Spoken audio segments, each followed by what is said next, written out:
Welcome to Lynn Cullen Live. Talk radio without the static. Email your questions and comments to lynncullenshow@gmail.com. And now your host, Lynn Cullen. And a welcome to you, September 8th, 2022. And sorry, but I want to talk about the 35-40%. You know what I'm referring to. I begin with a quote. Fascism didn't take power in the 1930s in Germany because it was strong. It took power because democracy was weak and corrupted. The American fascist movement will never be a majoritarian movement.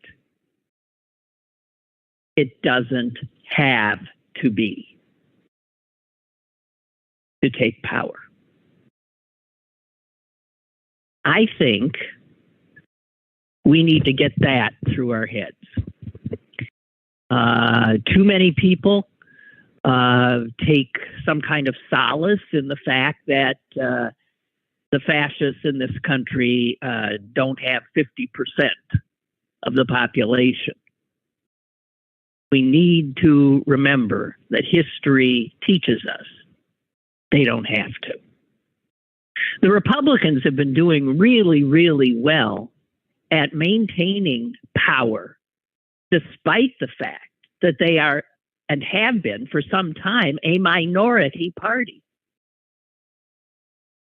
We know that part of that is the unfortunate structure that the founding fathers gave our government, which at the time gave more power to balance things to rural areas, sparsely populated places.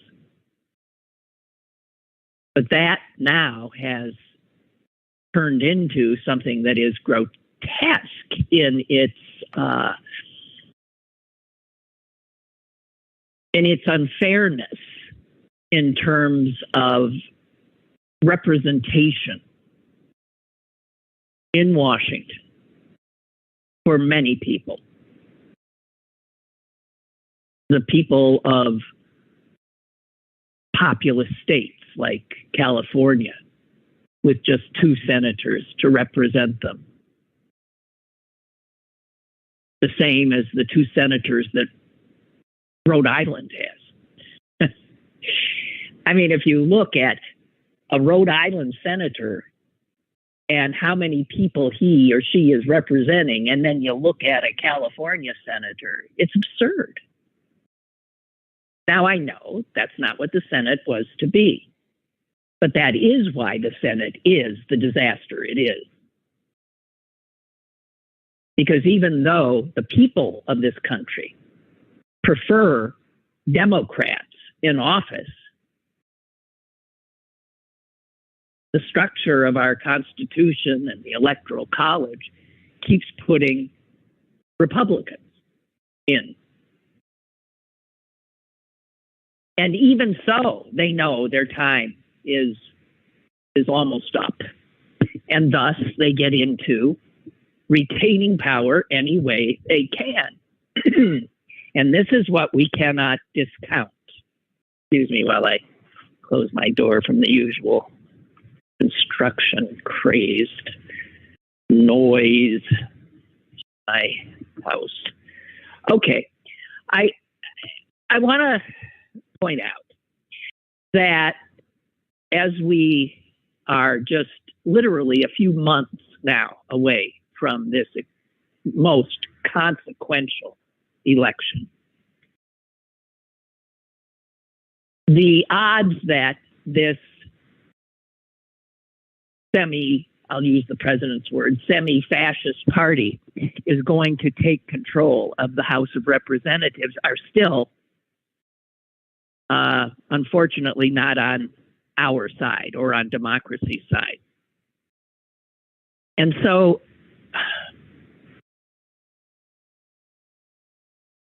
imagine a House of Representatives,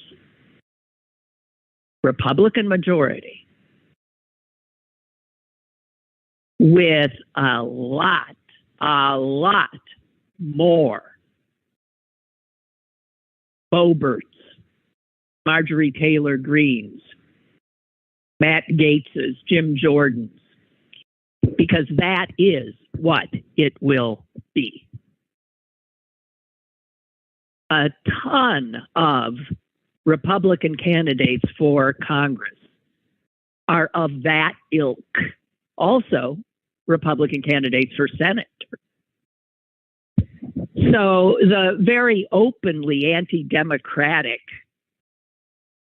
fascistic Republicans are going to be much more present within the halls of Congress and potentially, as I said, with the House in their hands. God help us. Even some Republicans who are not part of the MAGA movement acknowledge that they're frightened. That literally, if these Republicans take over, nothing is going to be done except mischief. They are there not to govern. They are there to destroy their enemy. And their enemy, that's us.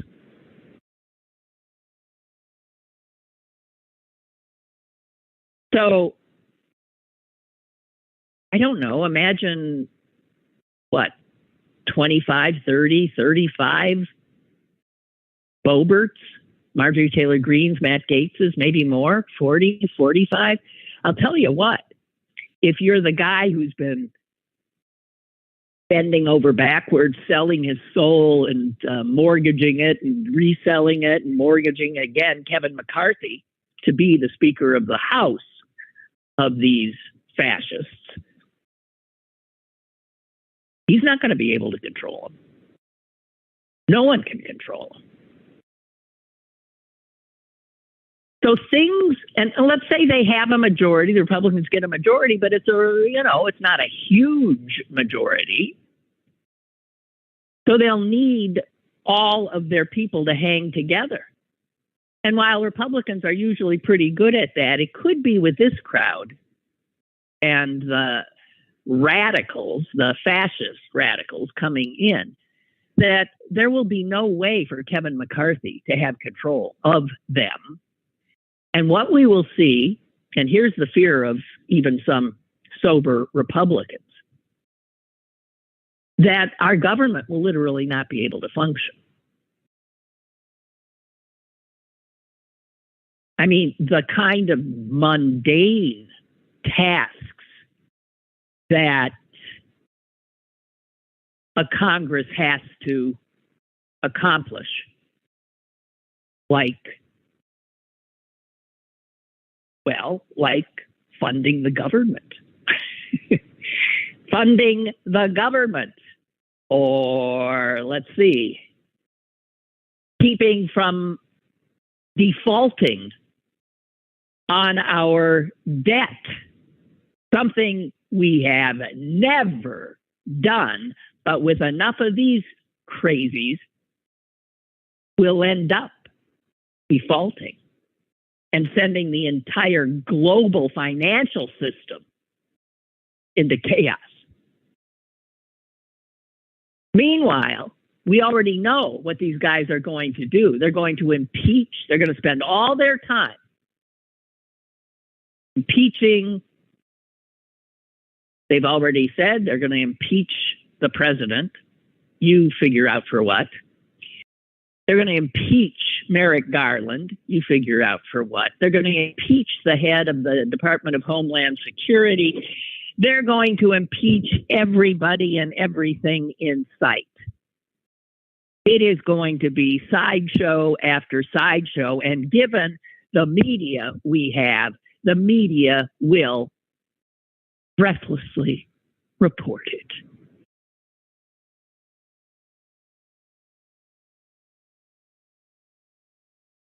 The idea of compromise,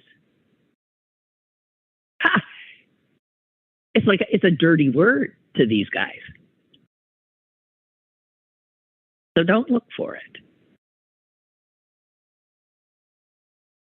You'll just have to hope that they actually manage to keep the government funded and operating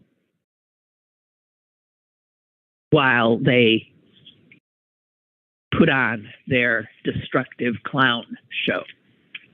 Because that, guys, is where we are heading. Americans aren't real good at looking ahead. I'm just saying, if you do, it's frightening.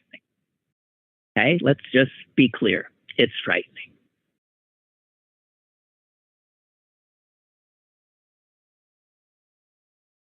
Read an article about how election officials all over the country, red states, blue states, are beefing up security for their polling places and their election people. Can you imagine? Yeah. Cameras being installed, plexiglass barriers being installed. And with good reason.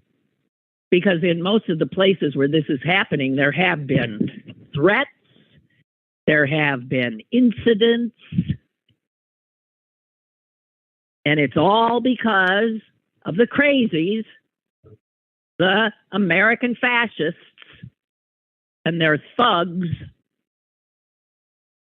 with their extraordinary sense of grievance. God. And their extraordinary embrace of violence.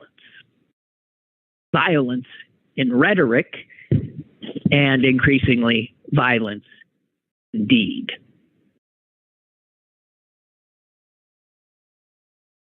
We've already seen it. And things haven't calmed down since we saw it last, so we can only assume it will be worse. My God, the place I lived before I came here, Madison, Wisconsin. That's where the state capital is, where the University of Wisconsin is. It is, obviously, because of all of that, it is one of those liberal bastions in that state. And security there is of such concern that at the county level, Dane County it sits in, election clerks. Now imagine, this is a kind of job that before was, whoever even thought of that being a job in which you might have to be trained to defend yourself. And yet in Dane County, Wisconsin, election clerks are being trained essentially in self-preservation. They're being trained in de-escalation techniques. They are being trained what to do in an active shooter situation. Welcome to America. This is your America. And if we can't protect these people who oversee the vote, then our democracy is gone. And you can even ask, who would be willing to be these people now with these murderous thugs, armed and dangerous? And they are. my God, 2 years ago, the woman in Michigan who heads there, I guess that'd be the lieutenant governor, must have been what she was. Do you recall? She was putting her little boy to bed in her home and heard commotion outside. And looking out the window, she saw dozens of people screaming at her, threatening her, and they were armed. They were armed.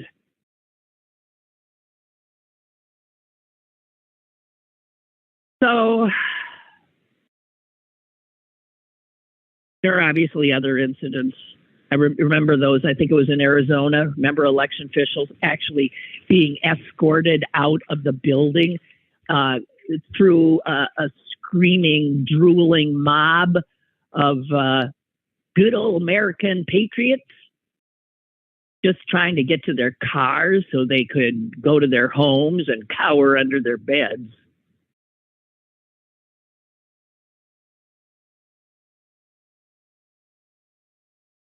This is your America.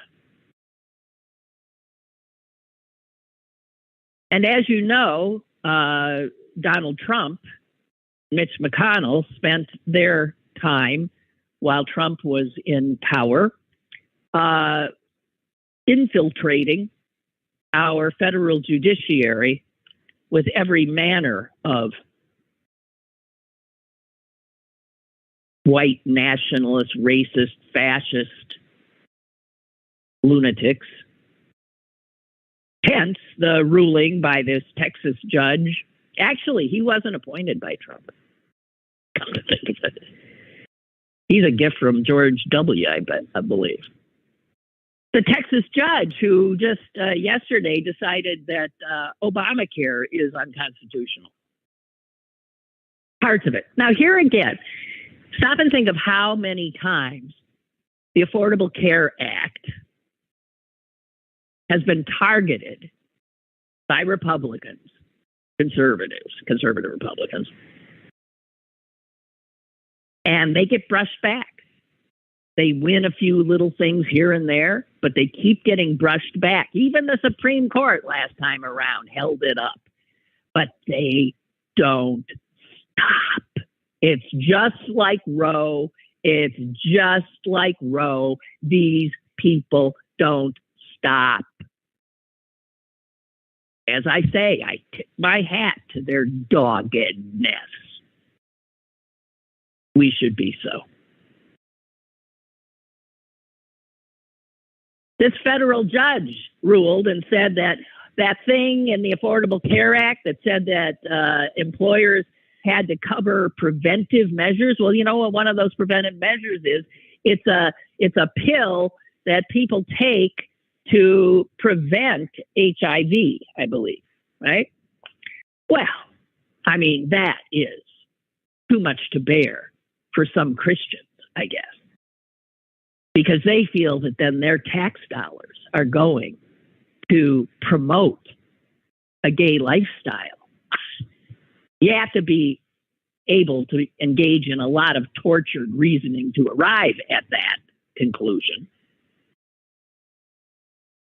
And so the judge agrees with them, and now all the preventive measures, cancer screenings, mammograms, there they go. All of it goes. Normal screenings for diseases, preventive care. He says, no, it's apparently not constitutional. Now, just so you know, in 2020, over 150 million Americans had access to this free preventive care under the law. This one judge, who's had cases before that have gone after if someone wants to take the Affordable Care Act down, they go to this judge. And he bends over backwards. And so this one guy One guy in a black robe says, okay, you 150 plus million Americans, tough. I'm protecting Christians. I'm protecting Christians who are being harassed and discriminated against. You know, it is so true. White Christians. I mean, if you were to start thinking of groups beleaguered in this country, people who can't get a fair shake no matter what, of course, your head would go immediately to what? The two majority demographics, Christians and whites.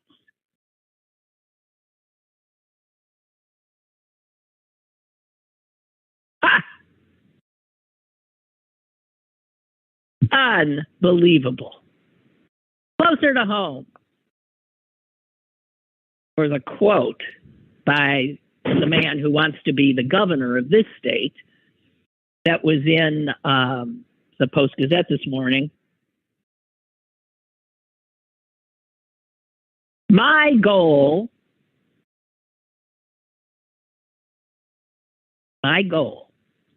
is to make Pennsylvania the Florida of the North. Yeah, that's what Mastriano wants. He wants us to be the Florida of the North, and I don't think it means he's, wants to build a Disney World here. No. And then he said this, and here again, if you know that you're living in a different universe when you literally cannot comprehend what the hell the other guy is talking about. Here's what Mastriano promised his crowd. No longer, when he gets elected, no longer will you have a governor reigning over you with terror and fear. I thought, what? Tom Wolf? What? Wait a minute. I look at Governor Wolf and I see this sort of milk toasty, bespectacled guy. Quiet guy. I've never heard him yell. I don't think of terror when I think of him. I don't think of fear. But boy, that quote resonates with the people who vote for Mastriano, and a ton of them did in the primaries. They look at Tom Wolf. Tom Wolf? All of a sudden, I think that's a novelist. Well, I know it's a novelist. What's Governor Wolf's first name? I'm asking the chair. Nobody's here. Is it Tom?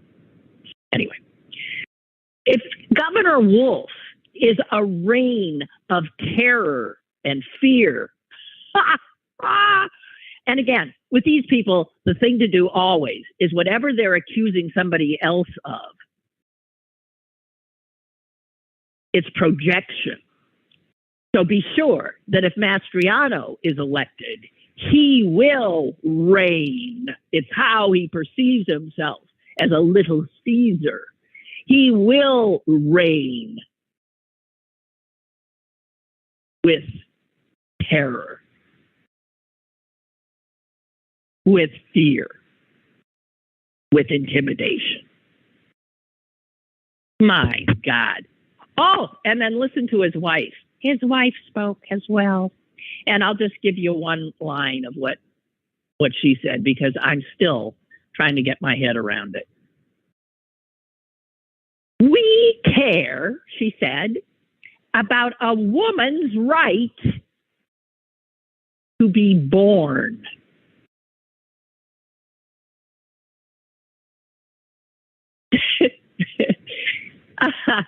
Wow, that's some neat little dexterous verbiology. We are for a woman's right to be born. Once she's born, F her.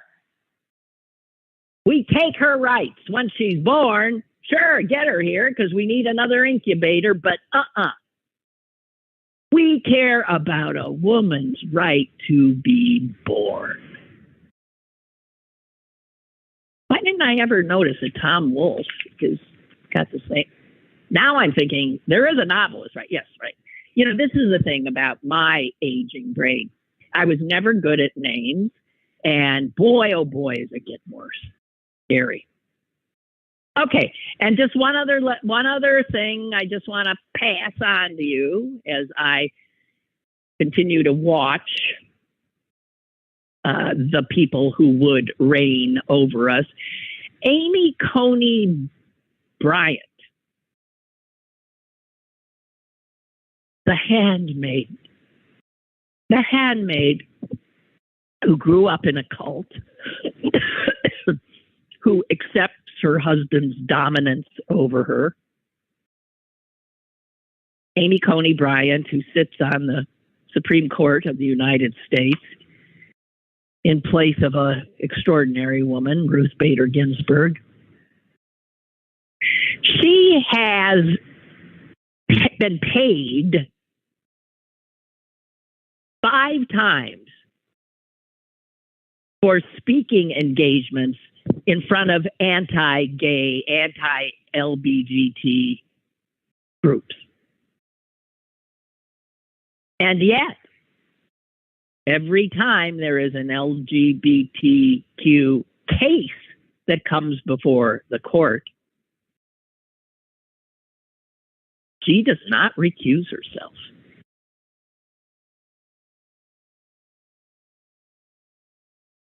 Now think about that.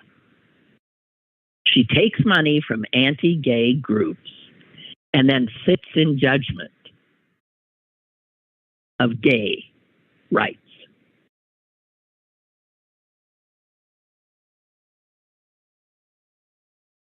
Incredible.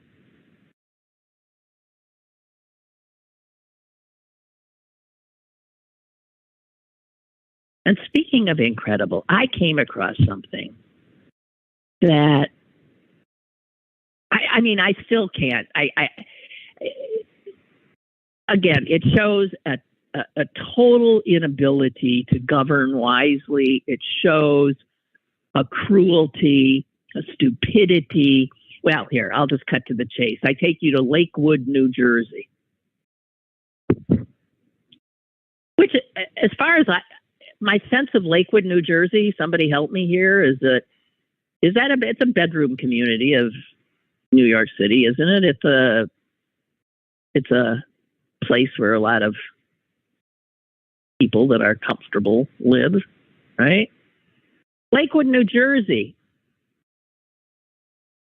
It's an old enough American town that it actually still has a town square. Now, I know when you have town squares, and little towns often do, I know Green Bay has actually more than one, they're just lovely. You know, so it's like a square block that is just a park, often a gazebo, and, you know, places where people sit, and surrounded often by homes and, or if it's a downtown one, by businesses. Lakewood, New Jersey has such a place. It had beautiful old trees. Guess what? They just cut down all the trees. They weren't diseased. There was nothing wrong with them. They were doing what trees do, providing shelter, cleaning the air, weed befoul, giving homes to squirrels and birds. Standing there generation after generation overseeing the town square. And in 2022, the people of the town cut them all down. They weren't sick.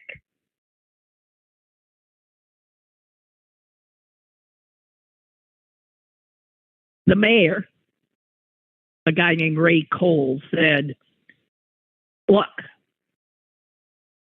we had to do something because the square has attracted homeless people and they're harassing good citizens, probably by asking them for money, I guess would be. And stop and think that that would be how you would deal with a problem of homeless people in the town square. That is what these brilliant minds in Lakewood, New Jersey government came up with. Well, the homeless people are there because they get to sit under the shade of a tree. Even benches for them. My God. So we'll cut all the trees down. Dear God in heaven.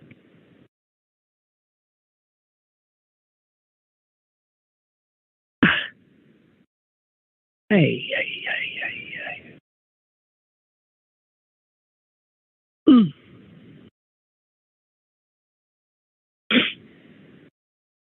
All right.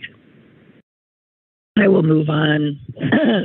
Those are just the notes I made just today of the dangers of this minority of Americans. These dogged, aggrieved Americans who will not stop until they tear it all down, trees and everything. Because the only solution they seem to have for anything is destruction.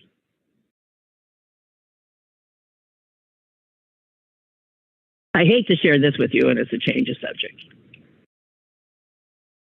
But so now that new COVID booster is out, I don't know about you, I'm getting it. I'm going to get me a booster every 5 days.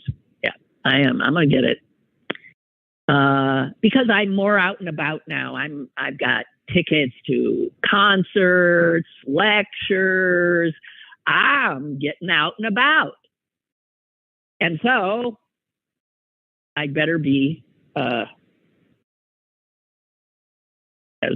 guarded as I can.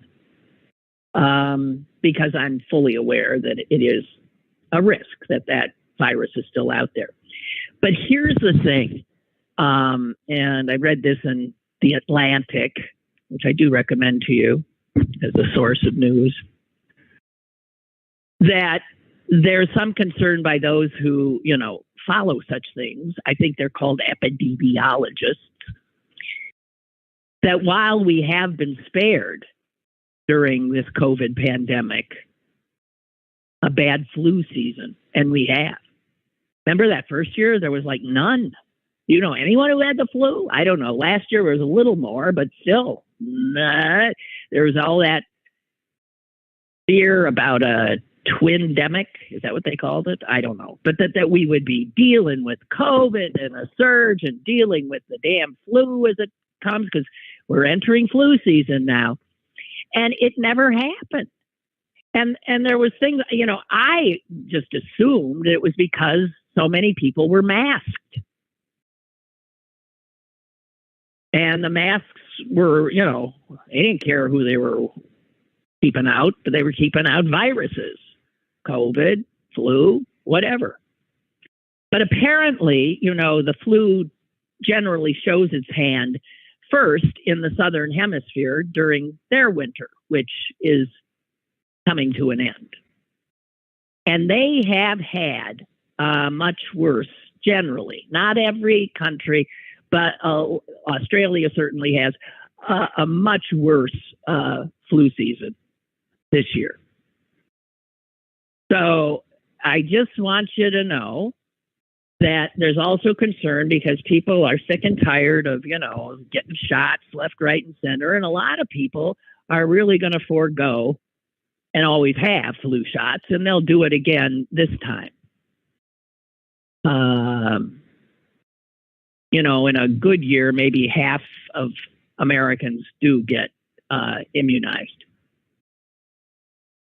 And so the concern is mostly for children, because children, because of the pandemic, have not had the ability to encounter as many illnesses and viruses because they weren't in school like they used to be. And those are ways that children develop immunities. So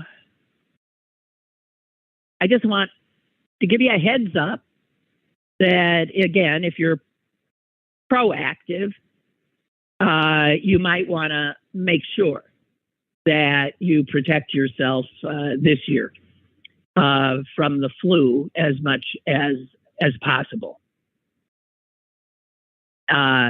International travel is back in full swing. I saw that even if you're in New York City and riding the subway, you don't even have to wear a mask.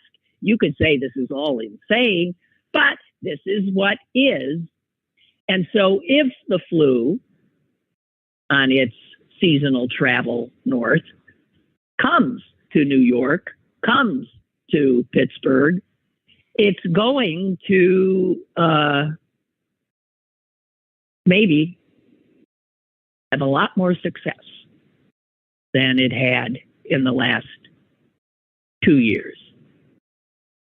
I mean, my God, we got polio coming back now. So go figure. Just wanted to say.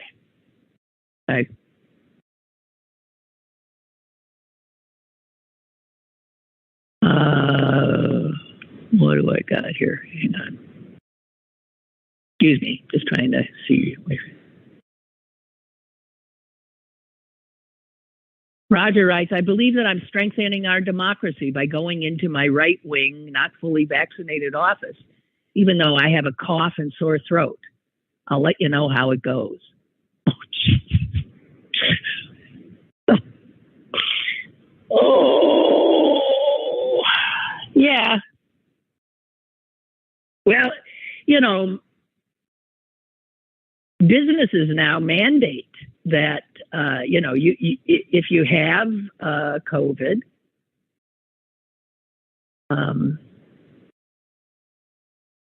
they'll let you stay away from the job for 5 days, because that's what the CDC has now said, 5 days, which is all bullshit. Because after 5 days, even if you're testing positive still, which you might for 5 days, 6 days, 7 days, 8 days, 9 days, 10 days, who the hell knows? Everybody's different. But after 5 days, most businesses expect you to return to work. And if you don't, it's an unexcused absence. So yeah, the workplace, schools, oh God, I don't know. And here am I saying I'm going to start living my life again and going out.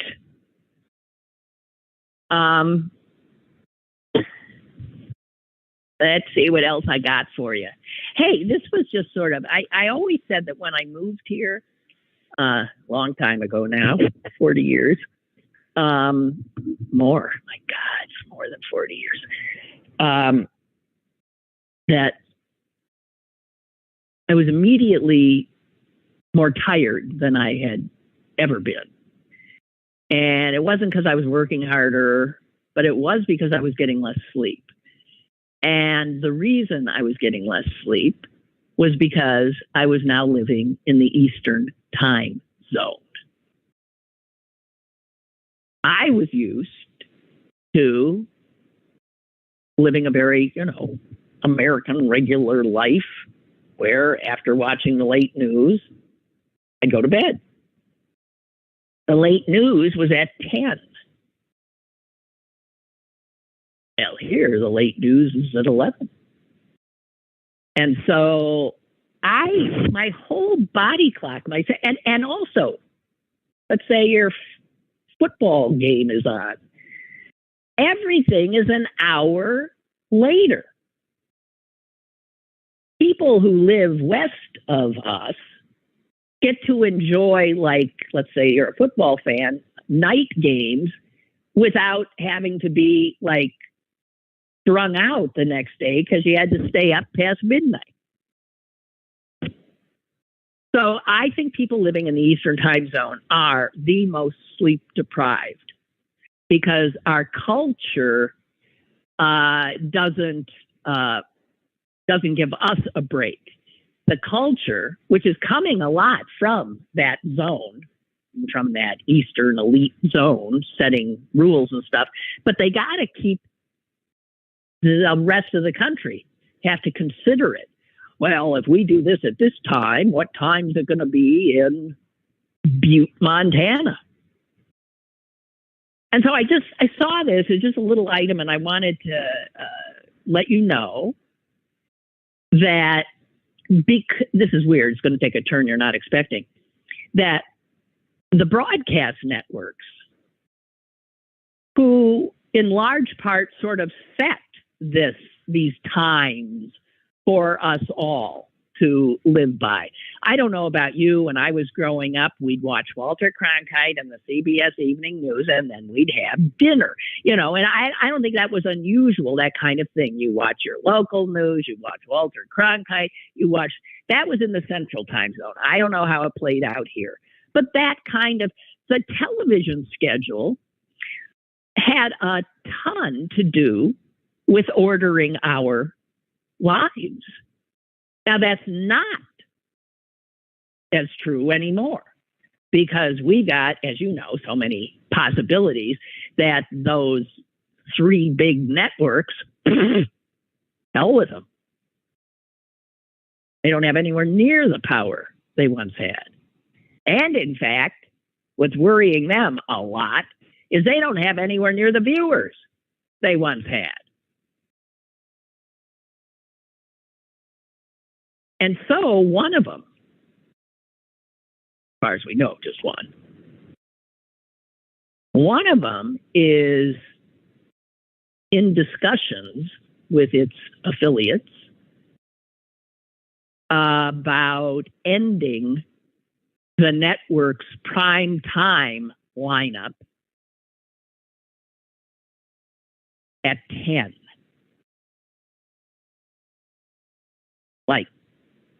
Like it does in the Central Time Zone. So in the Central Time Zone, it would be 9 p.m. And so in the Central Time Zone, the local news would come on at 9 p.m. Here, it would come on at 10 p.m. And now we're back to getting more sleep. They're thinking of doing it because they just don't have the viewers that they used to. And streaming entertainment has just knocked them off, their top perch. Now, the network that's doing this, that has opened about it, is NBC. So if that were the case, and they end their prime time at 10, they axe one show, and who would miss any of them, then WPXI's news would come on at 10. Anyway, this ain't a done deal, but just something to maybe look forward to, unlike the flu. Like to herald things that are out in front of us. Here's something else that's really been bugging me. Talking to somebody about this just the other day.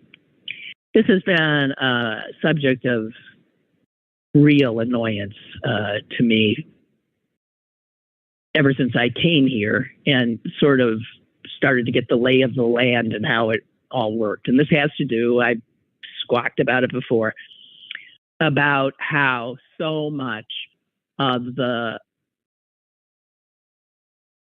real estate in this city and county are not taxable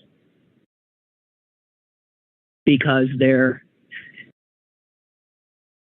They're charities because it's like that wonderful charity, you know, is UPMC. Yeah. You know, if you look at Oakland, look at that, all that wealth there. They're not paying property taxes because the tax laws got written so they didn't have to. You, on the other hand, have to. So you have a tax base here that is made up of a lot of poor people. They're paying their tax. Middle class people, they're paying the tax. I'm paying the tax. But Pitt is not. UPMC is not. Carnegie Mellon is not. Allegheny General is not. All the churches are not. Eds and meds, yeah. Now, granted, they do a lot for the community. There's no doubt about it. So let's all stand up and give them a nice round of applause. And now let's sit down and say, but pay your fair share. You cannot continue to expect the people, the little people, to hold you up when you are sitting on hundreds of millions of dollars, you jerks. So anyway, I got to tell you, and this will never be done voluntarily, ever. Somehow this city has got to figure out how to force these guys. And, you know, other cities have. Boston, which if you think about it, when it comes to eds and meds, is even more so than we are. Boston had this problem. And Boston doesn't have the problem anymore. Now, how do they pull it off? Their city got aggressive and used the leverage it had. You know what that leverage is? Well, let's say Harvard wanted to put up a new dormitory. Guess what the city did? They said no. Yeah, you got to get a building permit. Well, they just kept finding reasons why, no, you can't. And they did this to all of them. No, I'm sorry, can't do that. We're not going to do that. Takes two to tango here. We do have some power ourselves. And somehow they finessed it, worked it out, got people to the table, and lo and behold, there is nowhere near the kind of inequity in Boston regarding the eds and meds paying a fairer share than there is here. Well, Pittsburgh has the same kind of leverage. Did they use it when UPMC decided to build another, what are they, building another hospital there on Fifth Avenue? No, they did not. They're building other buildings all left, right, and center. So is CMU. So is Allegheny General. Every one of those things is a lost opportunity to put the screws to these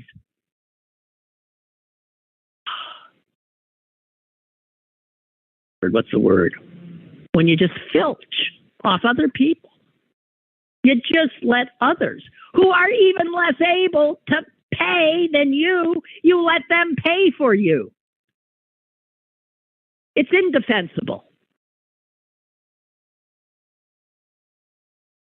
And Public Source, which is a free weekly newsletter online, you should get it, but you should also donate because they rely on donations and they do incredible work.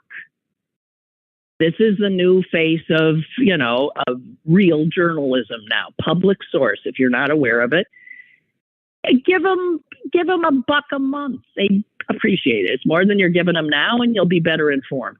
They have been doing a series on this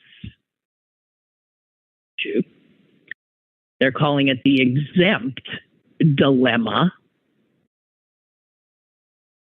and how this tax status of the eds and meds allows for them to pass the bill to you. And the latest installment of this series is just looks at the dormitories at Pitt.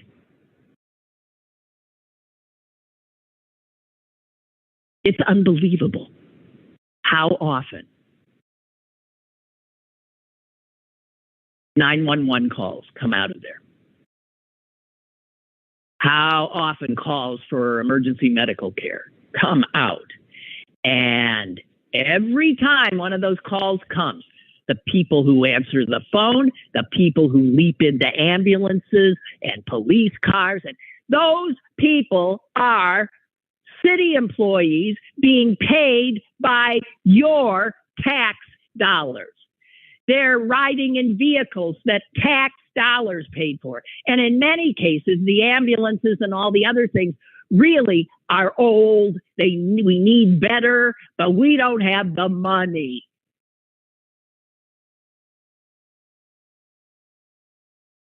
Just take Litchfield Towers. Oh, those three big towers that you see towering, as well they should, over Fifth Avenue. There's almost 2,000 students who live in there. Every one of those buildings tax exempt. The property is currently assessed at $45 million, which of course is lowball. $45 million. If it were taxed as you are taxed, that would mean $363,000 to the city each year, just from those three towers. Not to mention, just think of Pitt in general. The number of 911 calls that came just from that address, 3990 Fifth Avenue, is just amazing. Medical issues, overdose issues, fire alarms, breathing issues, falls, allergy reactions, elevator rescues, assaults, domestic violence, and all kinds of other stuff, including a kid away from home, just scared and not knowing what to do because the microwave, sparked. The city has the responsibility to provide municipal services regardless of whether or not the person they're servicing has paid anything.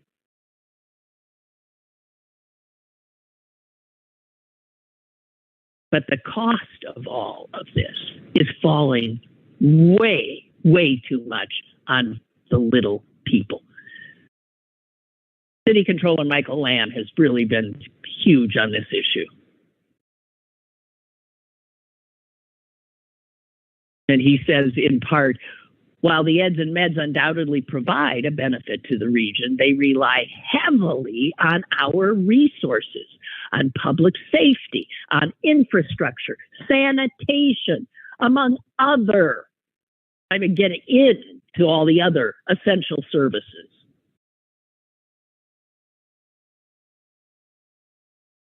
The head of the paramedics union says the heavy volume of calls coming from university residence halls often stretch their guys so thin that it impacts the entire city's ability to respond. So let's say you have a heart attack in your house, and guess what? They can't get there as fast as they want because they're racing off to another student who ate too many edibles and is puking in the dorm. Now, I'm not saying that they shouldn't respond to that, but damn it, the university should be footing the bill as much as we are. Both fire and police have aging vehicle fleets.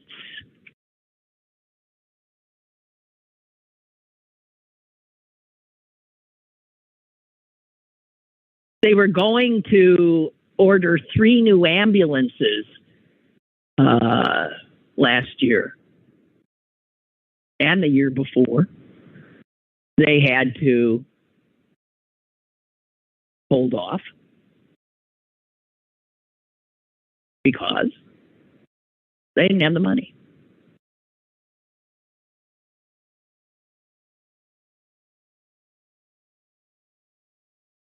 And the head of emergency medical services says, our fleet continues to age. Spare trucks age. We have breakdowns, prolonged out of service times. And all of this kind of thing is because UPMC, Pitt, CMU, Carnegie Mellon, Allegheny General, Chatham, Carlo, I'll go on and on. I mean, Robert Morris, Duquesne. I was letting Duquesne off the hook. Sorry. They need to step up and stop sponging off the rest of us. And more than that, the city needs to flex its muscle and use its leverage. It's not as if it can't be done. Just look at Boston.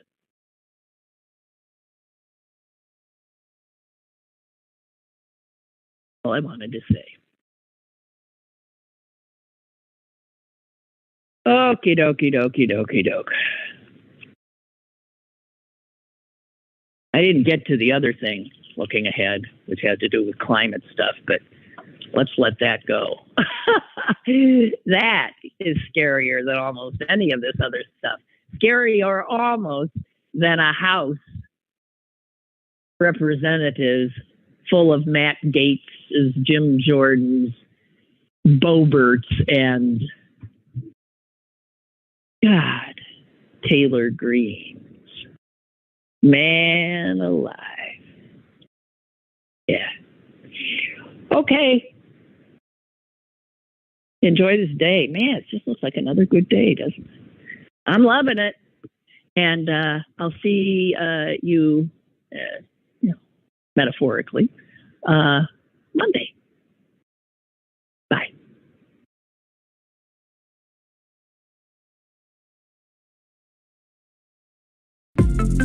Lynn Cullen Live, Monday through Thursday from 10 a.m. to 11 a.m. and archived at pghcitypaper.com. The opinions expressed on Lynn Cullen Live are those of the host and do not necessarily reflect the viewpoints of Pittsburgh City Paper or its advertisers.